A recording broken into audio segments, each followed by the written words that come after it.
শীতের দুপুরে গরম ভাত দিয়ে খাওয়ার জন্য আজকে বানিয়ে নেব গাঁথি কচু দিয়ে ডিমের কষা। এর জন্য আমি কিন্তু খুবই অল্প পরিমাণে সর্ষের তেল কড়াইতে নিয়ে নিয়েছি।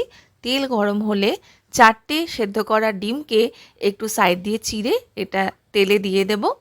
কিছুক্ষণ এটাকে ভেজে নিতে হবে। তারপরে এগুলো কড়াই থেকে তুলে নিচ্ছে। আমি কিন্তু তেলটা খুবই অল্প পরিমাণেই ব্যবহার করেছি। এরপর ওই তেলের মধ্যেই এক টুকরো দারচিনি আর দুটো এলাচকে আমি ফাটিয়ে দিলাম। সুন্দর গন্ধ বেরোলে একটা বড় সাইজের পেঁয়াজ কুচি দিয়ে কিছুক্ষণ ভাজা ভাজা করে নিয়ে তার মধ্যে দিয়ে দেবো একটা ছোট সাইজের টমেটোর টুকরো।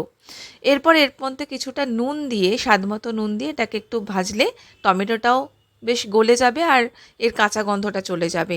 এরপরে দিয়ে দিলাম আদা রসুন কাঁচা লঙ্কার পেস্ট। কিছুক্ষণ ভেজে নিয়ে কাঁচা গন্ধ চলে গেলে একে একে গুঁড়ো মশলাগুলো মানে হলুদ গুঁড়ো আর হাফ টিস্পুন করে জিরে ধনের গুঁড়ো আর হাফ টিস্পুন কাশ্মীরি মির্চির গুঁড়ো দিয়ে দেবো।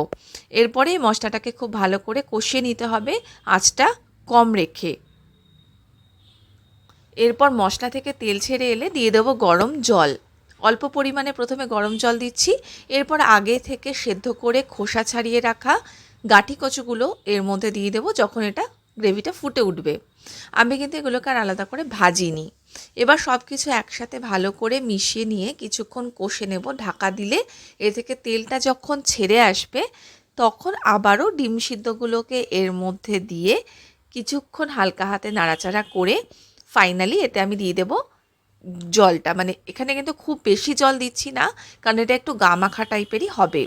10 মিনিট মতো ঢাকনা দিয়ে কুক করলেই রেডি হয়ে যাবে আমাদের গাঁঠি কচু দিয়ে ডিম কষা। লাস্টে একটু ওপর থেকে ধনেপাতা কুচি ছড়িয়ে দিলে আরও ভালো হয়।